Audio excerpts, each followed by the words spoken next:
Hey, Flo. Yes, DJ, can you hear me good? Yeah, we're live. So, I know I just wanted to bring you on and talk to you a little bit before we actually start the show. Okay. Awesome. Yes.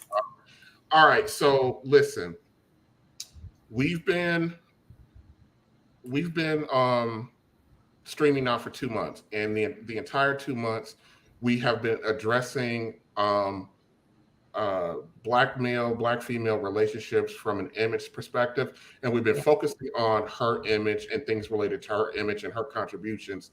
And over the next few streams, um, I, the one thing that I don't want to do, even though we're talking about accountability, holding us accountable, holding our ladies accountable, holding our guys accountable. The one thing I don't want to do is give the impression that everything we're going to talk about from today over the next four streams, I don't want to give the impression that I'm saying that the issues that we're having and us lack of being together is completely the sole fault of our ladies. Understand. So, but I have to deal with some, I think, very uncomfortable Issues. issues related to our ladies. Now, we've had some good conversation about being a stepfather, being stressed, a whole bunch of stuff we've talked about related to our ladies' perspective. But what we're going to do over the next couple streams is going to be very hard. Today's stream, I'm going to be talking about an issue that I wouldn't say that I'm not that I don't know about. It's not like I don't know it, but it's not something that's been on the forefront of my mind. And I didn't realize that it was such a big issue until I start getting it. Someone requested this topic, so when I started getting into it, then I started coming to the understanding that things are a lot more complicated with us than I originally thought about. And it was kind of eye opening to kind of see or kind of come to the understanding that we as Black folk might be a bit more um, messed up than we actually are. Okay. You don't say.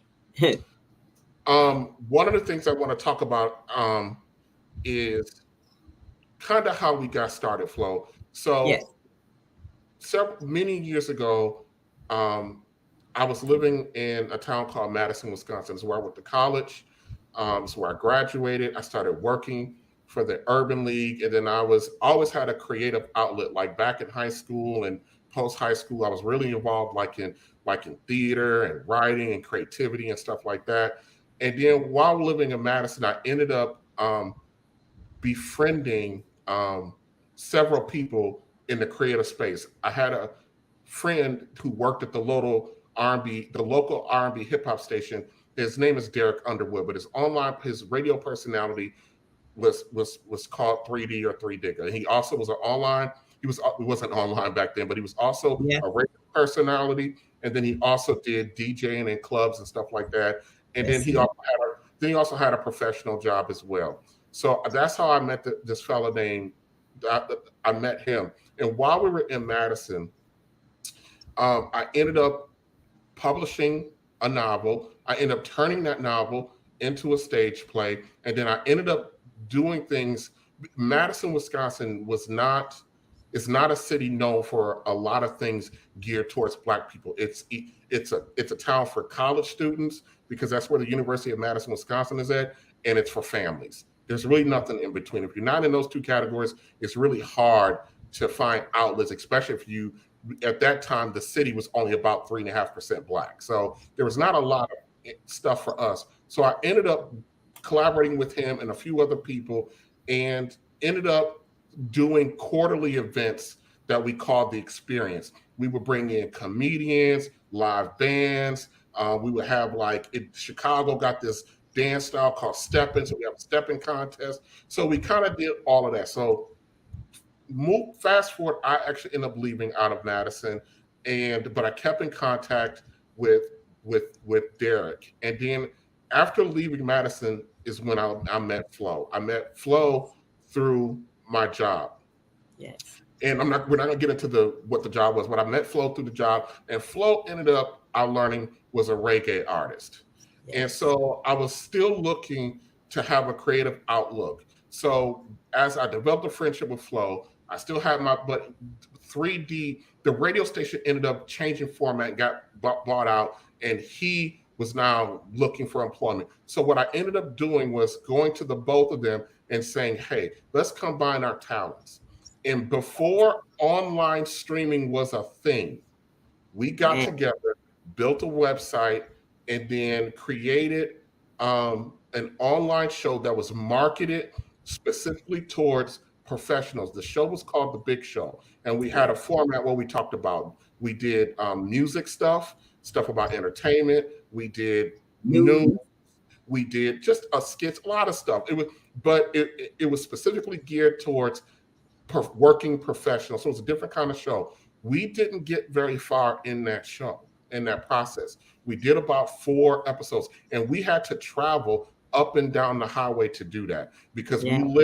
we lived 2 hours away from where Derek was at, and Derek was the on-air personality, and he knew how to edit and stuff like that. So we did everything at his house in his basement and got stuff together. And I would write all the shows, Yes. research all the shows, write the shows. Derek would put it together, and he was the voice and the host of The Big Show. He was the host of it because he had the practical experience and the talent because he was an on-air DJ personality for about 10 years. Yes. The show ended because, and I want to be careful because I don't want to really throw her under the bus. Mhm. The show ended because I was connected to a person who did not understand what I was doing, and I was married to her. And my abilities to do what I was doing gave her such trepidation. And if my thoughts at that time was my role as a husband is if there's anything threatening the marriage, that I got to remove that threat, which is true. But it's only true if the other person is being an honest broker. Hmm. And so I'm going somewhere with this. So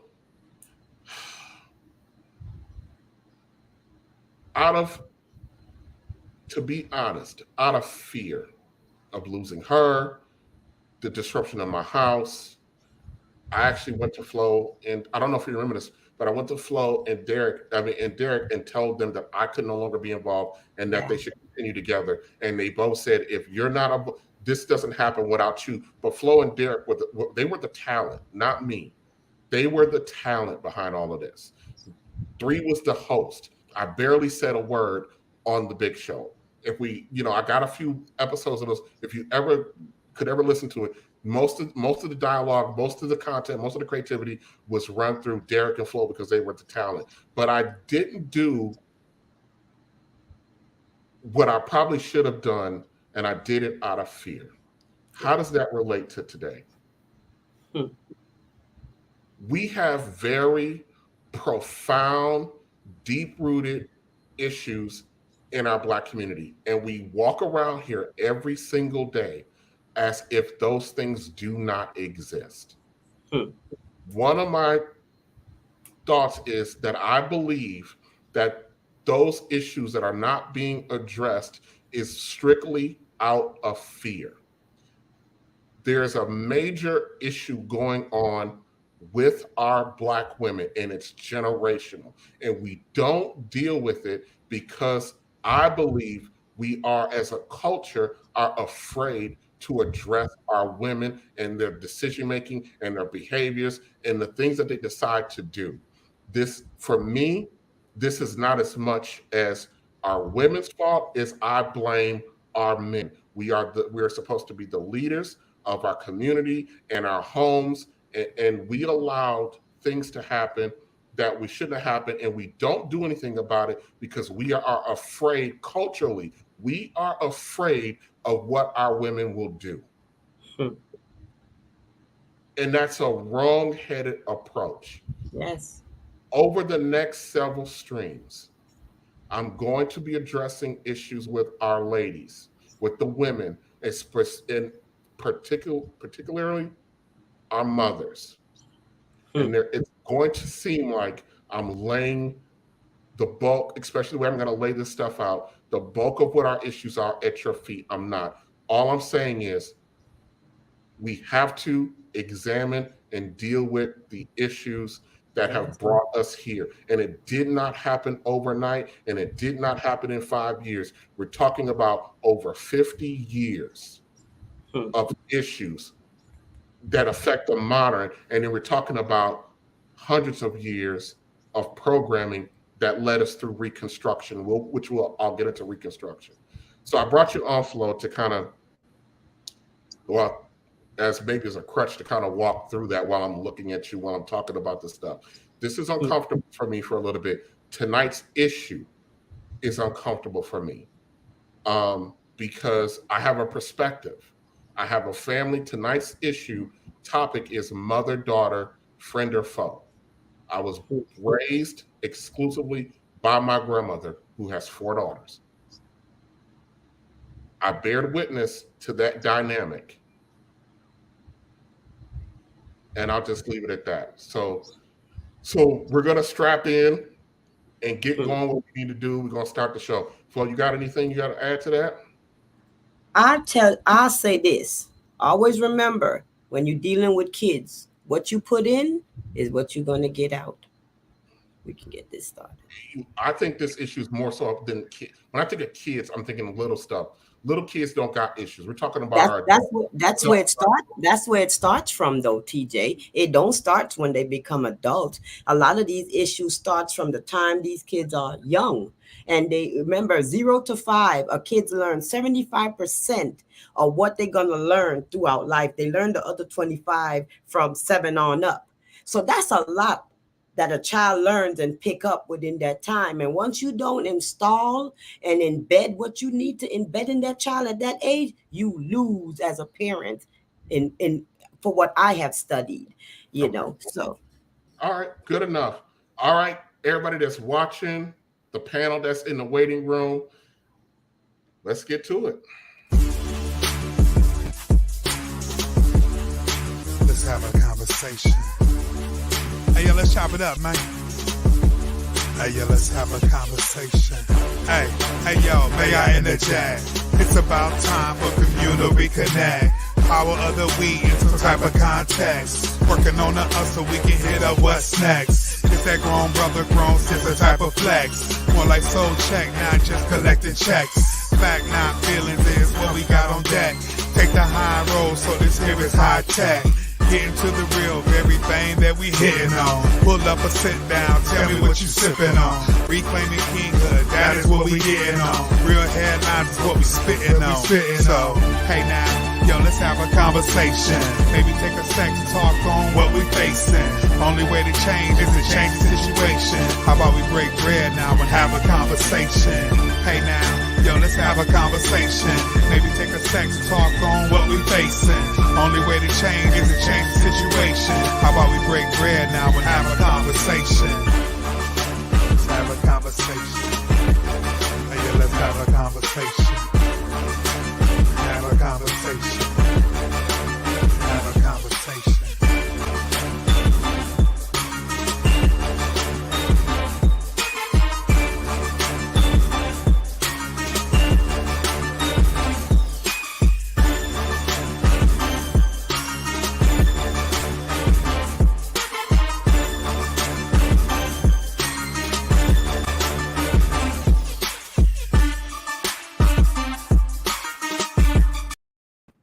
All right, y'all. Welcome back.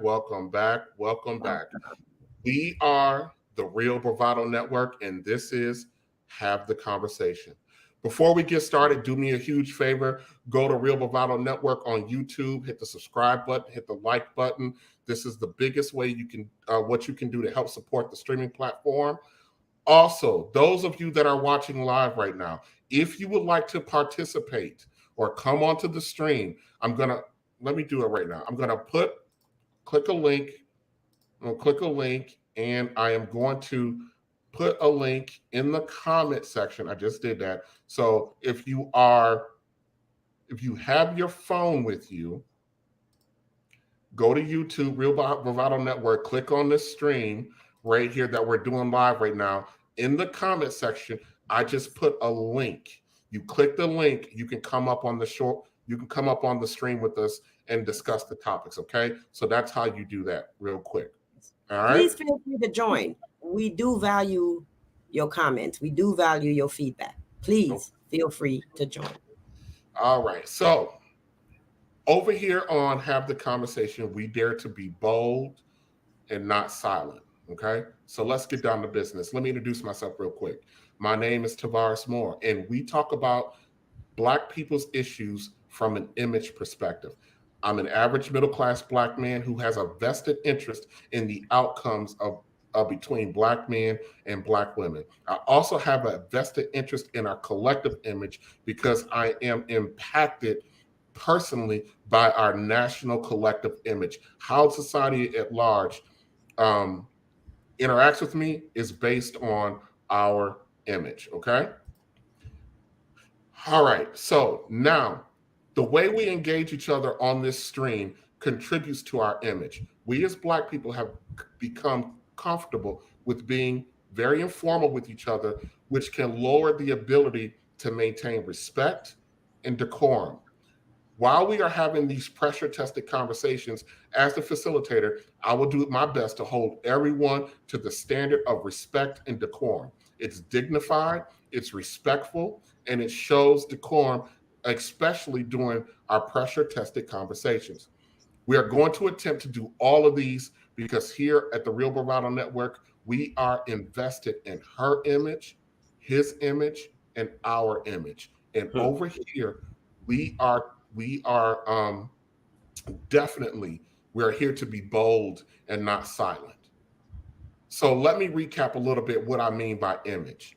Image is a noun. Remember, a noun is a person, place, or thing for those of you who didn't take second grade grammar.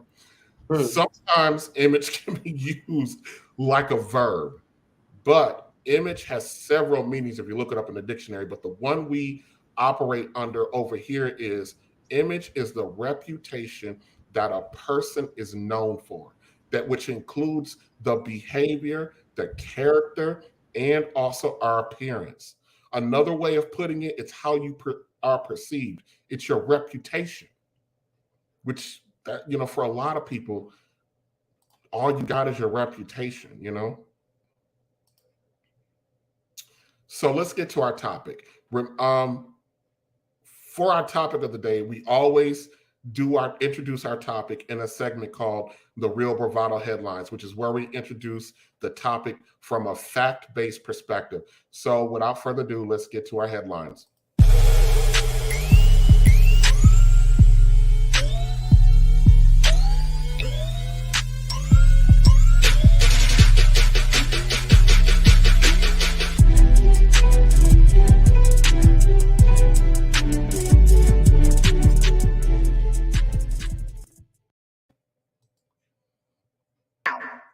I decided to do this content this morning. This is basically based on a young woman who reached out to me, and she basically left a comment underneath one of my videos. I did a video, I would say probably a couple of months back, called Why Black Daughters Do Not Respect Their Black Mothers.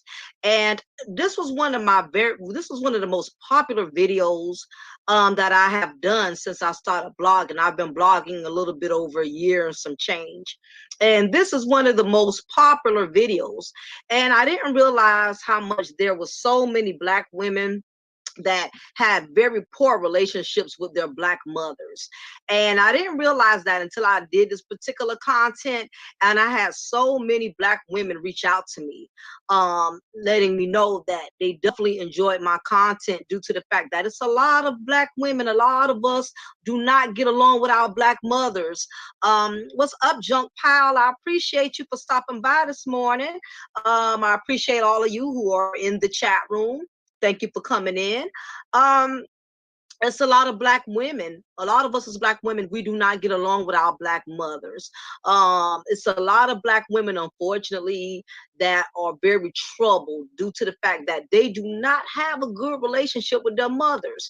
And this unfortunately has affected a lot of us, in a sense, as to where a lot of us have not been able to function, having positive relationships with men, having positive relationships with other black women, because the truth of the matter is a lot of us do not get along with our own black mothers. You will be surprised how many black women cannot stand their mothers, and you'll be surprised as to how many black mothers cannot stand their black daughters. It is so much hatred among black women within the black community, and it's not even so much with other women or other black men. The truth of the matter is a lot of black women do not get along with their own damn mothers. They cannot stand each other. If you look on YouTube, you see black mothers and black daughters scrapping like two hood rats in the street.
Sorry, I was muted there. I didn't mean to be muted.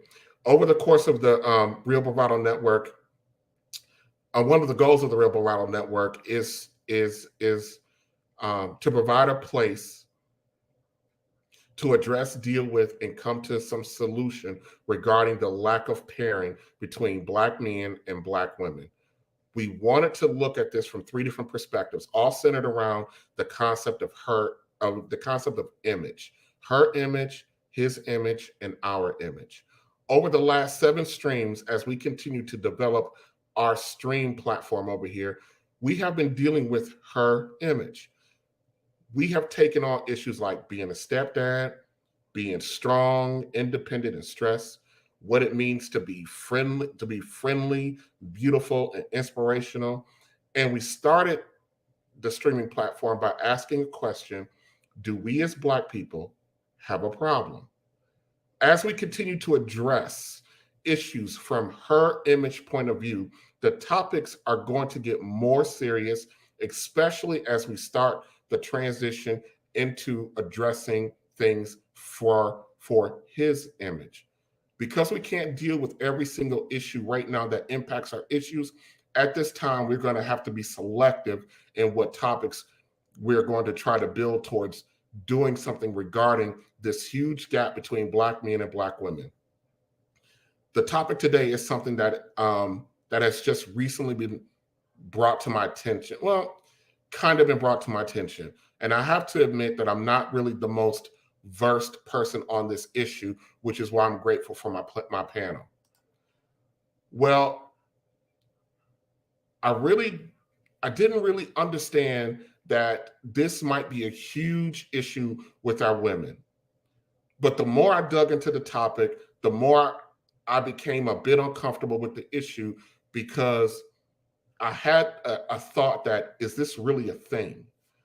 Now, that thing being the relationship between Black moms and their daughters. I titled this stream Mother, Daughter, Friend, or Foe, because the more I got into this topic, the more I was starting to understand that this is a very complex and at times something that has been very devastating to a lot of our family units, especially when you factor in the relationship between the daughter, mother, and the son. Now, let's not lose sight of the fact that in Black America, 73% of our mothers are single women, with the overwhelming majority of that number never being married. Today, 80% of our children are born to a single mother. Let me be very clear. This subject today is not the result of single motherhood, not entirely. Only that single motherhood can exasperate any problem in the black family structure.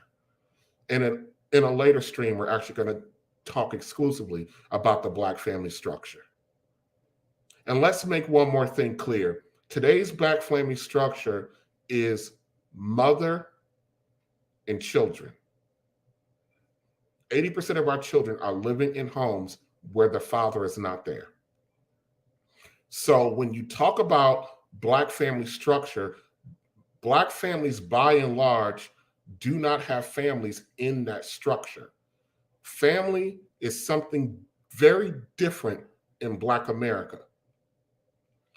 For a girl, the bonding with her mother is the crux of her personality, her development, and she will tend to form and evaluate all her future adult relationships based on the barometer of her mother-daughter relationship she had during her formative years. A lot of research has indicated that the influence of a mother is quite strong. Doesn't matter if it's a boy or girl, but particularly with their daughter, especially in relation to her mental health. Motherhood is absolutely a sacrifice. Mom is sacrificing things in her life to raise her child or children. Maybe it's her career, it's her figure, maybe it's her independence, maybe it's just her overall desires, wants, and dreams. But mom has given things up for her children. There are things she wants to be in her life. Maybe mom wanted to be a teacher, a business owner, a lawyer, maybe some kind of high-powered executive. In the Black community, mom is everything. Mom is chief. In the Black family structure, it's well known not to piss mama off. You don't challenge mama. Mama's never wrong. And if she is, you better not say anything about it. Everything is fine and fair because she's mom. She had you. In Black America, there's nothing higher, more important than mom. If mom isn't happy, then nobody's happy. And somebody better figure out how to fix it. Also, if you take care of mom, you take care of mom no matter what, because your mom had you. The entire Black family structure is centered around mom. Mom is big chief in the home, and mom will remind everyone their place in the home structures. As daughters start to develop in this home structure systems, the daughters tend to develop her own way, her own mind, and her own understanding that Black families are centered around mom, and one day she's going to be mom. From my very limited understanding, here are some of the dynamics that I've witnessed with mom and daughters that have a strained relationship. One, moms favor their sons over their daughters. Sons tend to get away with the most extreme offensive behavior towards their mothers or in the house, especially if he's the youngest child. Two, if mom is less than 15 years older than her daughter, basically if mom is 47, daughter is 30, both mom and daughter can date and marry the same type of guy. They both may have the same preference in the guy. I would go as far as to say that they both may need the same type of guy. We're not talking about back in the day, we're talking about right now. We have a vast amount of mother-daughters who are almost basically in the same generation. In that dynamic, mom just isn't mom anymore. Mom and daughter isn't just daughter. Perhaps 47-year-old mother, 31, 32-year-old daughter, they might be competitors. Now, the dynamic that I have not seen personally is the mean, aggressive, resentful dynamic from mom to daughter. I've never seen that not in my own family. I haven't seen that. There are several videos that I posted in the comments section that that deals with what contributes to toxic mother-daughter relationships. Personality traits, changing hormones are often blamed by mothers and daughters who find themselves entangled in dysfunctional relationships. However, a more specific approach tells us that that a social, cultural, or cross-generational influence, including patriarchy and stuff like that, may lead to like unrealistic life goals in our women. Women who are often not satisfied with their lives tend to sow seeds of self-loathing and resentment in their daughters. At least that's what they talk about as far as some of the reasonings behind the tension. Okay. So I'm going to stop right there. I want to bring on the panel. And I guess my question for the panel is this a thing? Let's get to it.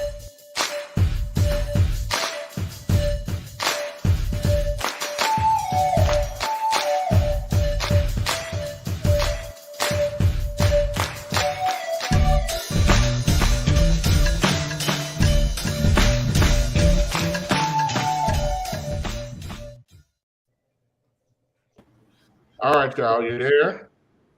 Yes, DJ. Yes. Good evening. Hey, how y'all doing?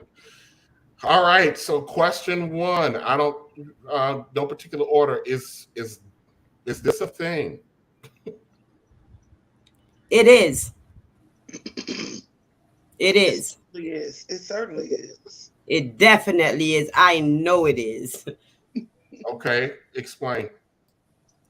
Well, for instance, I remember um, they it was a time that I was taking up a class for early childhood. I was working in the school system counseling pregnant teen. My job was to make sure be, because of pregnancy that they don't drop out of school.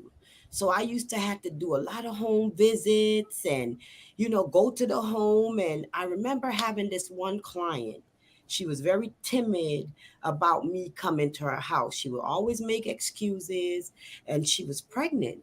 Come to find out, she was pregnant by her dad, which her mom would always abuse her about. Oh, you this and you that, you a little this and you a little that, jealous of the young lady and how she developed, because some of them, they be young and they fully develop, and women of older age tend to find some type of jealousy in their own child, and and that man raped that young lady, and she blamed that Well, young lady. well, Yes. on YouTube, we're not allowed. Let me go over this real quick. We're not allowed to use that word. Which word? The word what the father did to the daughter. We're not allowed to use Okay, that. okay.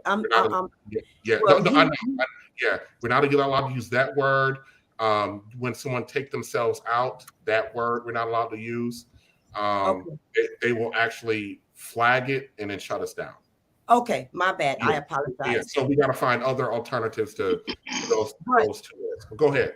he okay, but he took it there, Yeah. and the mother, saw to find her own daughter responsible for something her own daddy did. And I had to leave the job because for me it was a little bit too emotional. I didn't know how to quite deal with that. It was something that um I just never dealt with. And for me, I quit. I just got too emotional, and he basically, got away with it from my point of view. I don't know what took place after I left. I reported it. I did what I had to do, but I left. And yes, women will choose a man over their child, and that child grow up with this type of low self-esteem and a lot of anger involved. Makes it hard for them to communicate with other people when they own mom, you know, just basically turned her back on her. So, It's they do it. Miss Fanny? Yeah, I do have an example of that. I do know of I knew of a young lady the day she graduated from high school, barely 18 years old. Her mother had just married a man, and she told her daughter on graduation day that it's time to move out. I was married last week, Yes. and you've now graduated from high school. You're now 18, you're an adult, so it is time for you to leave. No warning. Young lady has no job. Only thing she has is a high school diploma, and Yes. mother's ready to put her out because She got a she man. was able to. Now she has a husband, right? And this was her first marriage. And other people that know the family stated that the mother was very concerned that her new husband had been looking at this young lady, in a Good. certain way. So, um, yeah, I couldn't understand why she couldn't You, put her child first, but I didn't understand that. But in my family, I never ran into anything like that. But my mom was always about keeping the peace in the household, um, and so much so that if there was a dispute between me and my dad, and it was quite clear that he was wrong, it always felt like and looked like she sided with him. And so I never, you always have the feeling, well, I wish she would just back me up just once. But I understand where she was coming from. She wanted to keep peace in her marriage. So yeah, that's all I wanted to say on that. Christy? Christy? Excuse me. Mine was a little bit different. My mother and I clashed, and a lot of it was because I'm just like her. I am. Now I see it. I'm just like her. And once I became an adult, I realized when my mother was born, the egg that was fertilized by my daddy to create me was mm, already in her. yeah. So that, as I got older, she and I were like two peas in a pod. But when I was younger, oh baby, we had it. And but I'm grateful for that now because she never backed down to me. And I'm kind of strong-willed a little bit, can you say? Just a little. Hmm. So the what Miss Flo and Miss I can't what was your name? Miss Oh, Fanny? Fanny? You talking Miss about Fanny. Fanny? Yeah, what you all said, I can see it happening, but I've never seen it, those types of instances. I've never seen that for myself. And for that I'm grateful. Yeah. Miss Lucas and Angela, if you guys can unmute. Miss Diamond, is this the question to you? Is this a thing? Well, for me, my mother is 97 years old right now. She's still with me. Yeah. And when I was growing up, I did not like that my mother was one of the older mothers in the community because I wanted a mother who was younger, who I thought at that time was hip, knew all the hairstyles, the dress codes, everything. But as I got older, I thank God for her because I said I got two in one. My mother's old enough to be my grandmother, and she's my mother. So I had the best of both worlds. And I just never thought that she can say or do no wrong. And when I look back at some of the mothers that I've known and have heard of, they weren't doing very well. with their own lives. And I was looking at my mother, and I don't want to say compare, but I was just looking at life differently and saying thank you because I still have her with me. She's healthier than I am. And again, she could do no wrong. And everything she said to me was Bible. But as I got older, I was able to make my own choices and decisions. And I don't think she liked that very much. When I say older, I mean much older. I wasn't in my early 20s, I was in my 40s. And she did not like me having my own opinions or me saying anything. So the conversation started changing a little bit. And it wasn't the disrespect, was different. It was just I had my own voice. And she didn't, I don't think she accepted that I'm the youngest of her eight, but I was an adult. And to this day, at my age, almost 60, she still asks me, where am I going? When am I coming back? And the thing about it is, I answer her. I tell her where I'm going and when I'm coming back. It's just something that I do that has been instilled in me. And I catch myself with my children about where they're going and when they're coming back. Because I know how it made me feel, but children are different today. So I look, but they'll tell me anyway before I ask. They'll say, Ma, I'll be right back. I'm going here, there, and when, and I have this little smile on my face because I think that they picked that up somewhere along the line. Now, there's some rough days between the two of us because, she's 97. And she has every bit of her mind. Mm-hmm. Blessed. So it's just different for individuals. I've seen it. Now, I work for the Department of Social Services, so I see it and I've seen it where mothers and daughters are not getting along. And there's just so many different dynamics with that. And I can sit here forever and tell you about the different dynamics. Some of them with other men involved, some because of their close in age, some because the daughters just want to be out of hand and they want to be grown. So it can go in any way. I don't want to say and use the word place blame, but families have fallen apart. Is this a major issue? Because I don't know. I mean, I know what I got emails about and what I've seen. Is this a major issue across Black families? I don't know. I wouldn't just say it's Black families because I've seen it in other cultures as well. Other cultures are worse. And other cultures. Over here, we're dealing with us. My perspective is a little bit different because of what I witnessed. I said this offline to Fanny. My family dynamic and structure isn't. I don't think it's a fair barometer because there was just too much mess, and I'm not going to get into all of that right now. But there was just too much mess. I don't think that what I observed was a fair barometer. Now I have bear witness to seeing.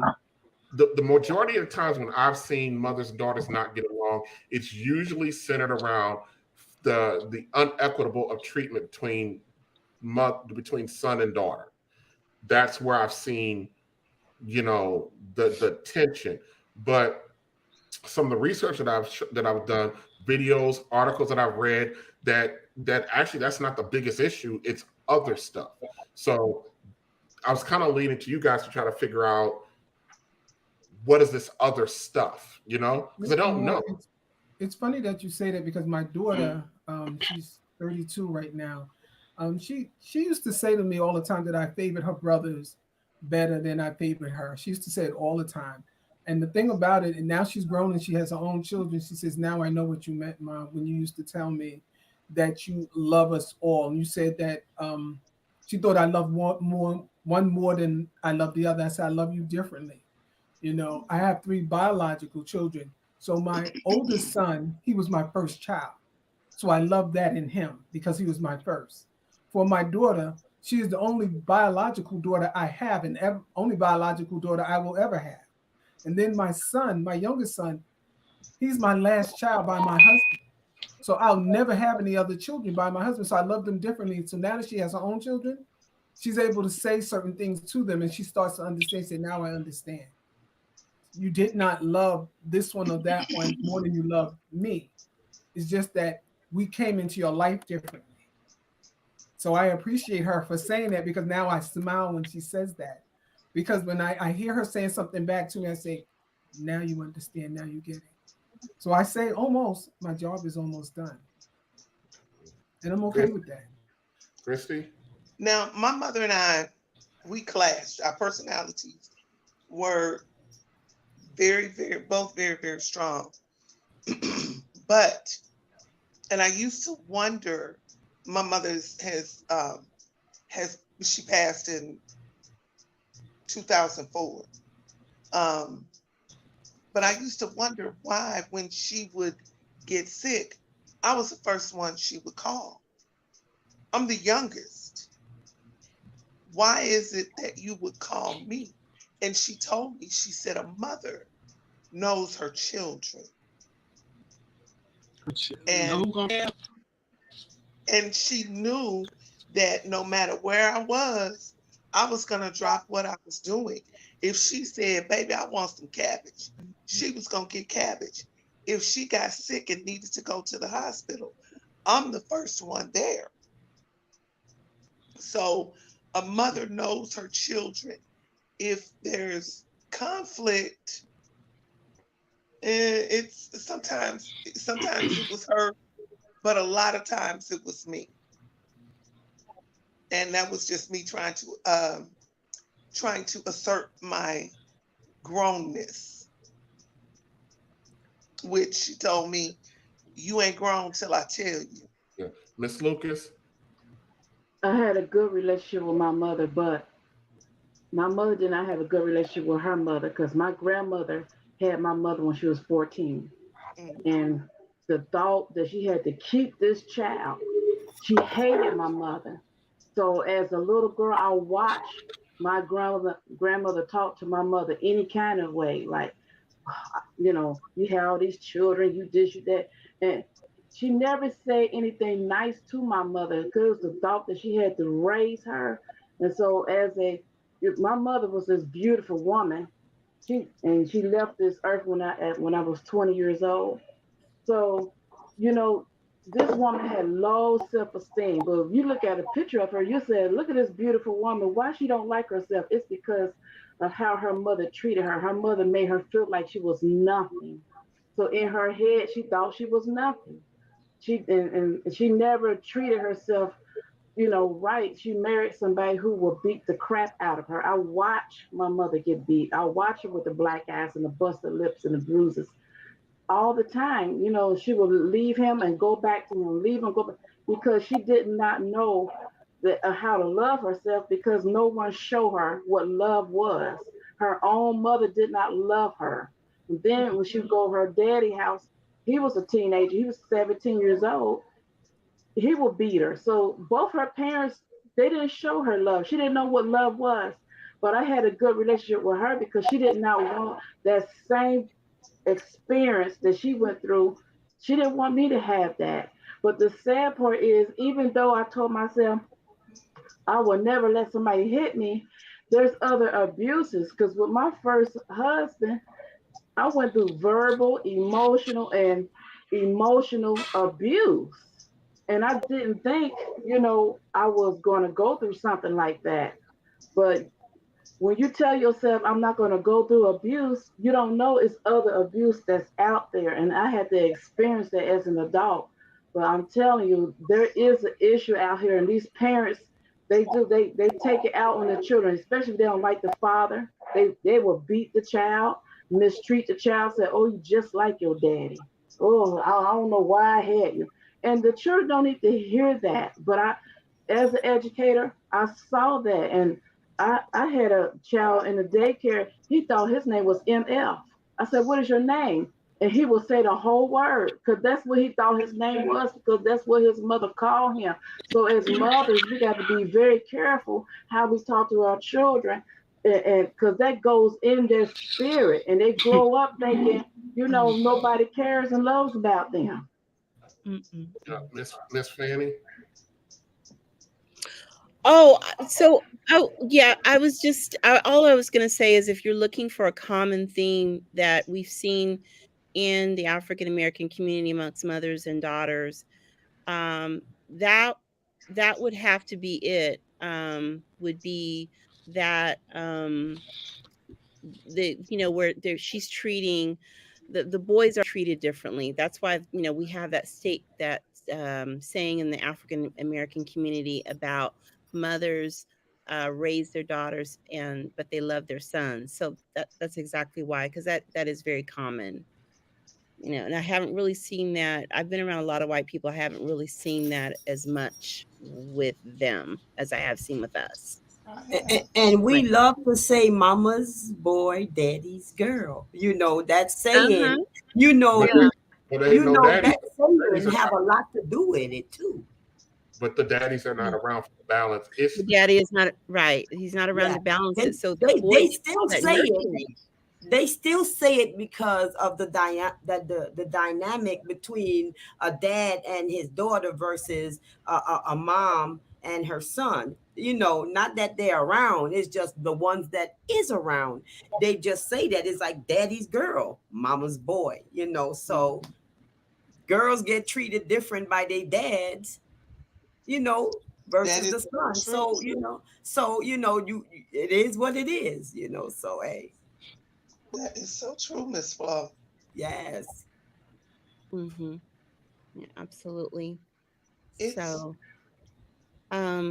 yeah, there's yeah, the other thing that Tamala was saying, I have seen that too. I worked for um a real I worked in retail for a while, for many years actually, as a supervisor, and I saw where mothers would, call their kids these horrible names. Unfortunately, they were Black mothers, and they would say things like, I can't stand you. You look just like your dad. You act like just like your dad. You do dumb things just like him.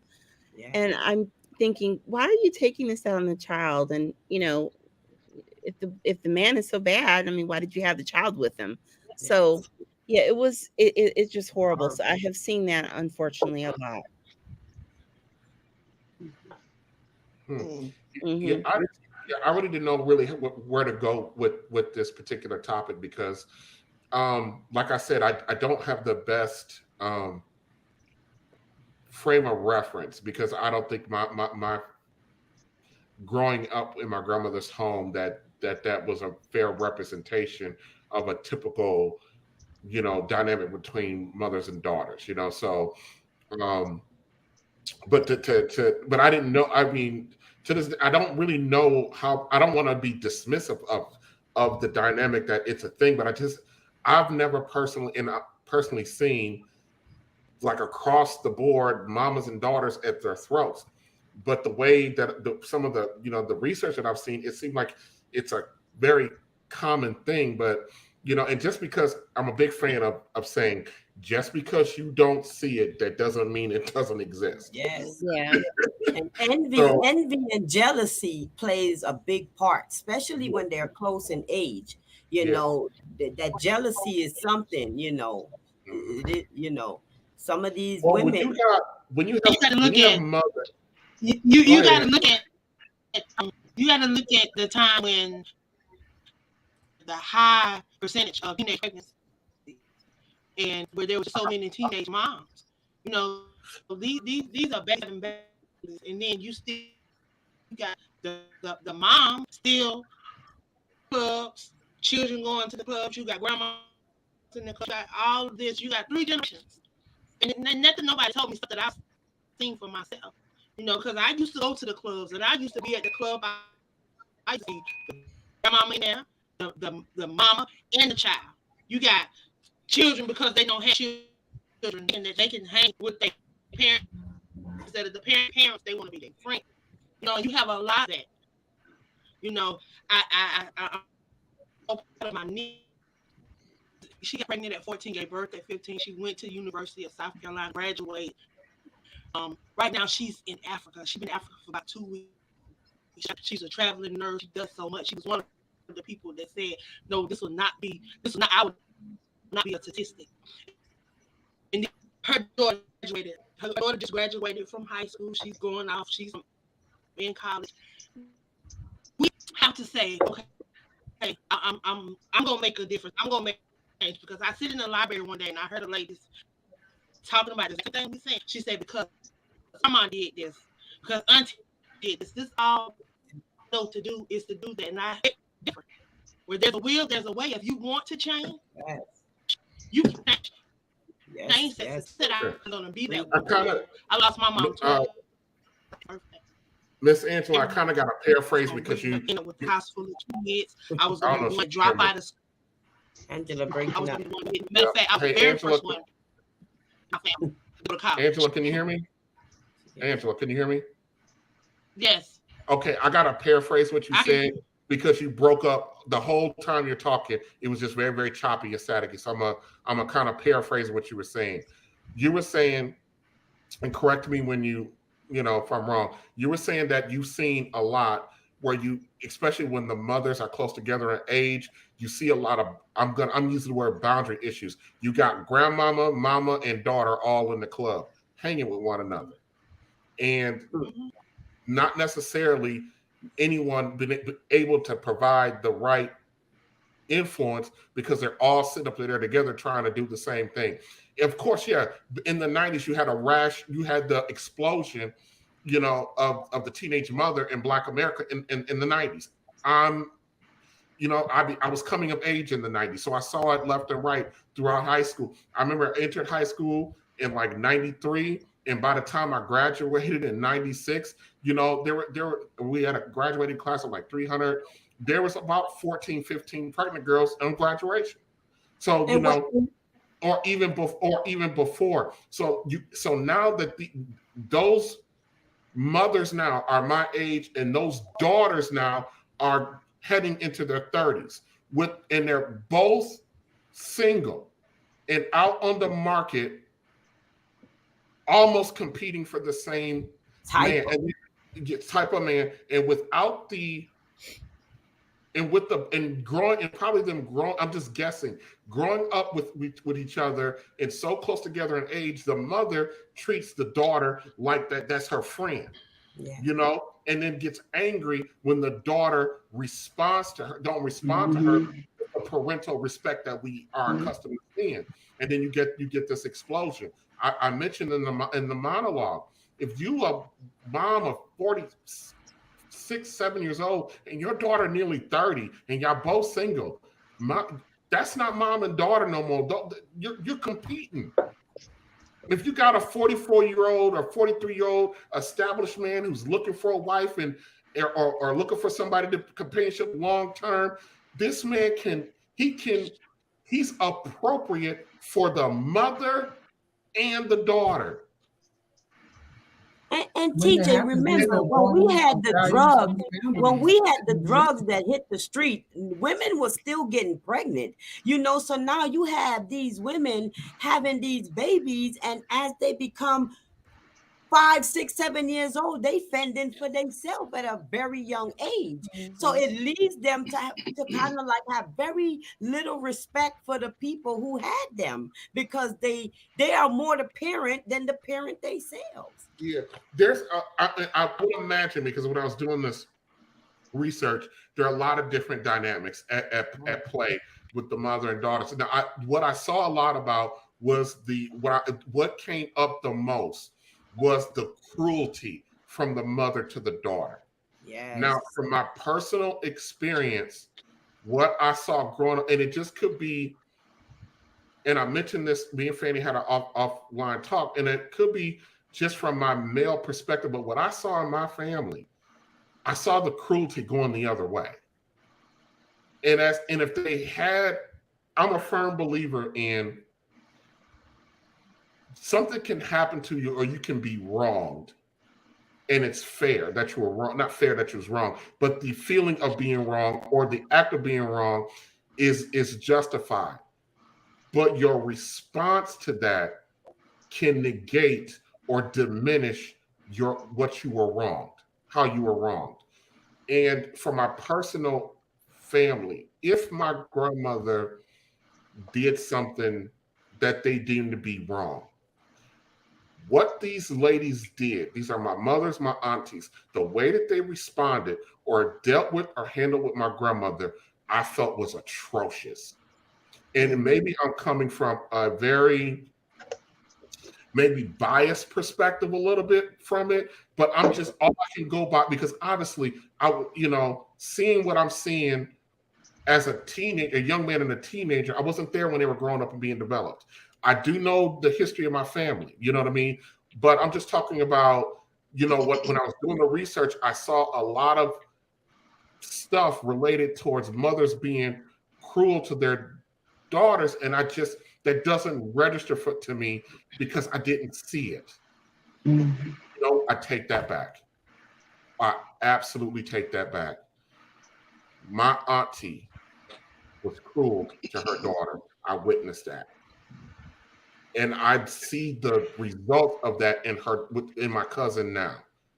I take that back. I always, when I think about my family, I just think about because my grandmother legally adopted me. I grew up in her house. I grew up under her rules. And so I somewhat identify with her children because we all came out of that same tree. And sometimes I forget about my grandmama's kids and their dynamic with their kids. But yeah. Go ahead, Chris. I like what Miss Flo said before the show when she said that between 0 and 5 is when the personalities come in, when the most development takes place. And a lot of times, because mama is so busy working, so busy trying to provide, so busy trying to put food on the table and a roof over everybody's head, she has not taken the time to really put in to that child what that child needs emotionally or mentally. So when they get older, the ability to communicate is lacking. Yes, ma'am. So that may be a huge factor. That's where it starts from, right there. If they don't install it within 0 to 5, they have lost as a parent. They now are thinking for themselves. You almost gonna lose control how you can kind of navigate their way. Once they become a certain age, you got to put in that work very young. Can't Right. It's just like the Koreans and the Chinese. They don't wait till a child get to a certain age to start installing. The minute them kids can understand, or they teach them very young. That's why they so advanced. They always been so salutatorian and valedictorian. I'm like, why every year it's the Chinese or the Korean or one of them is valedictorian? Because of the way they are structured from a very young age. They don't wait at all. When a So if woman we is pregnant kind of in some other cultures, they often are already looking for certain schools for their children to go to. The child is not even born, and there's a waiting list for some of those schools that is a 2-3 year waiting list for a child to be able to get into that school. But one of the things that I realize is that a lot of the morals and values and boundaries are lost with a lot of families, and they cross the line with it. I know I had set one with my children that if I'm out, I don't do clubs, but if I was ever in a club and my children see me in there, they leave. But if I go to a club, again, I don't go to clubs, and I see them in there, I leave. And I tell them the same thing. You see an aunt or uncle in there, you leave. You don't stay in the same place that they are. But everybody is different. They have to start with those boundaries, those values, and those morals. And if you ask some of these young people, what are your family's values? They'll look at you and say, I don't know. Because they don't know, because they're not saying. Half of them raising themselves. They have never established that. These kids are raising themselves, and I'm talking about literally taking care of their parents, sometimes because parents, not because you had a child, that doesn't mean you're mature. Like I said, anybody can have a baby and take care a father or a real person to actually take care and raise an individual. You know, everybody Yeah. are not maternal instinct. They don't have it, you know. Right.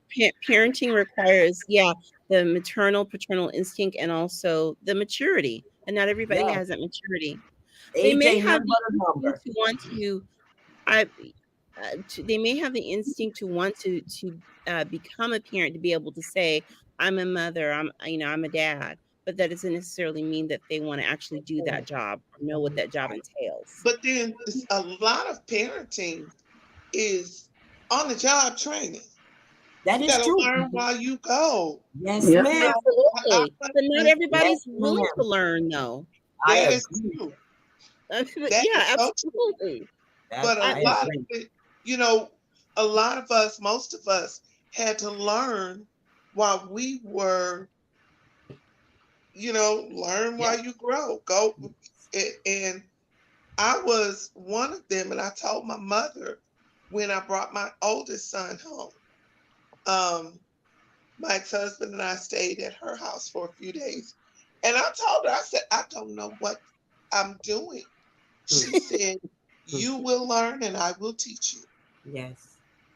And I so, I'm not the greatest mother, but I'm a mother. I'm a pretty good mother, and I got some pretty good kids. But there's a disconnect amongst the Black community between parent, I will not just say mother and daughter, but between parent and child. period. Yes. That part. Period. And we've got to figure out Some got to give. how to put the pieces back together again. Right. Um, It's kind And of no, go hard ahead, Miss sometimes Laura. when you Sorry. have certain we have to figure out systems how to taking get the that power man back in the from house too. We got That's rid the of structure we got that's rid of that guy. missing. Hold That on, is guys. the structure that's missing. Hold on, guys. What I want was to hear Miss. Nancy? I want to hear what Miss Diamond's about to say. I'm Sure. saying that there's so many systems that take the power from the parents, and that happens more and more. You can have a child. I know back in the day, you can open-handedly spank your child on the bottom, nothing will happen. You do it now, you have every system that is that's involved, and they're standing in court, and the judge is telling you what you can't do with your child. But at the end of the day, the judge is going home to their bed, but you're standing there suffering with your child. So if your child decides that they want to go out and stay out until 12, 1 o'clock in the morning, you're working hard, maybe other children, and have to go to work the next day, you have to let your child back in. You have to let your child back in, and your child is looking at you like, I'm going to go back out again the next day. And they knock on your door, and the police are standing there telling you, you got to let your child in. At what point in time does it stop? The system is going to tell you, you have to let your child in. So that when I say the families are broken because the system is broken. Yeah, So I period. believe that it starts there. The There's system so isn't many different broken. dynamics that is happening nowadays, and it has happened before, that they need to look at to fix. Because if you don't fix the system, you're not things. And these kids know you're not gonna put your hands on me. I'm gonna call 911. You're not gonna do this. You're not gonna put. I 911. was working in a group home back home, and you would have the lawyers giving the kids the cards. Call me if they don't give you what you want. Call me. Come on now. Mm-hmm. But the system is not broken, Sister Diamond. It was created that way Yes. to bring enmity between mother and child, father and mother. Yes. It was created that way. Definitely. It's definitely They So systematic. always we want have to stay in the midst of to what's going on. They want to hands in something. That's it. The system always want to be a part of something. They want to Exactly. have they so we have control to over. It's almost like buying a house. To me, it's almost like buying a house.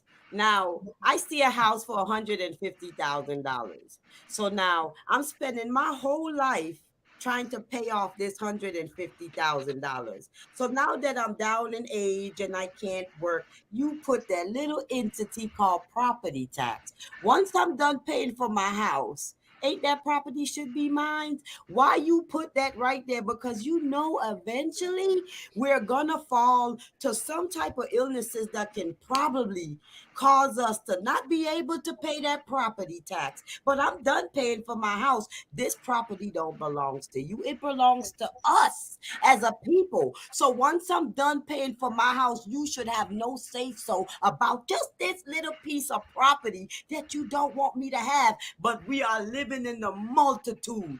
It's so much how greedy can one be. Once you're done paying, you shouldn't be putting elderlies out in a old folks home. They should die in the home that they bought, Thank and you. they Okay, worked so say it. hard to build up for you to turn around and take it from them, put it back on the market because now it's fixed up better than what they bought it, because most people, upgrade their home. It's a wicked cycle, and I'm telling you, that needs to come to an end. Everybody needs security. If it's Flo, we need to. It's taxes, taxes. You Yep. tax everything. If it's one thing you shouldn't tax, is a roof over your head, especially once it's paid for.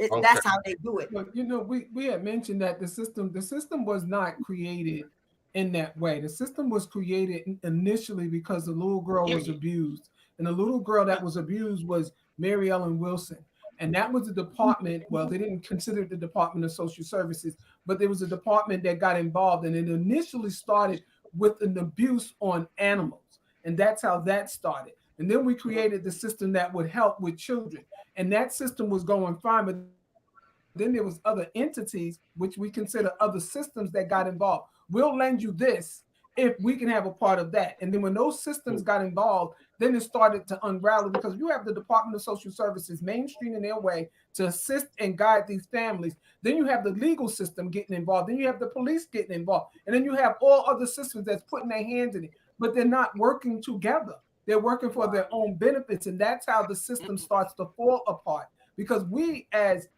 laymen, we look at it as one system, but there's so many different types of systems that's involved when you're talking about these children that's in care and these families that are falling apart. When you look at it, you have to go through so much. And many people don't know what it takes once a child is entered into care or once a family is introduced into care. There are so many different dynamics that's involved. And and when it boils down to the dollar. They don't look at the family anymore. Yeah. They start looking at the dollar. Who's going to get that? We're giving this. We're getting these grants. We're getting this federal government. We're getting this. And this is what they're pulling at. But what they're doing is they're not looking at the families. I think before we even started, we was even talking about a subject with children and families before and whatnot. And it just goes back to say the same thing over and over again. The system is broken. Yep. I work for some of these systems, and I work on my own, and I've seen it firsthand. There's certain systems. I've been working for the system for a very long time, here and in other places. And there are systems that are broken, but there are systems that are doing well, and they're trying their best to do it. But everybody got their hand in it, and they're not looking at what is in the best interest of the child. Bless you. All right. The horrible part about it. I'm going to kind of wrap it up because we're getting a little bit long in the stream. But I brought this issue up because somebody suggested that I bring it up. It was something that I wasn't really that familiar with, and that's why I phrased it the way I did was, is this a thing? I believe so, but I'm not sure how big of a thing it actually is compared to other things that we got going on. Now, the system, you got through talking about the system. We're actually going to deal with that later, especially when we get into the Patrick Monahan report and we get into we're going to get into the stream where we're talking about Queen Mother, which is going to take an in-depth look at the actual political structure system, including entitlements and all that good stuff, and how that affected the family. We're going to get into all of that, but that wasn't today. But that's a good foreshadowing that we're going to get there. So I'm going to go ahead and wrap this up. Yeah, I really didn't know how this was going to go. I stated at the beginning of the stream that I know we're doing a lot around her image, and I didn't want to, especially where we're going to be going over the next 3 to 4 streams. Four streams. It's going to be really heavy at the decision making that our ladies have undertaken. We can't. There's a lot of stuff I know we can't do anything about because it's happened, but we can examine it and do some other things so we can begin to take some steps in a different direction. But we have to have acknowledgement of the stuff that's happened. So hold on a second, everybody. But the final thing I'm going to say is that I kind of came up with this little bit of a slogan, which is, when we are together, as Black folk, there are a few times we're together, we're undefeated. So we just need to remember that, okay? All right, everybody. This was fun. I'm going to end it 1 hour, 15 minutes in, exactly on time like I thought, instead of running over. But this was fun. Thank you, everybody. Everybody hold back, and we will see you next time.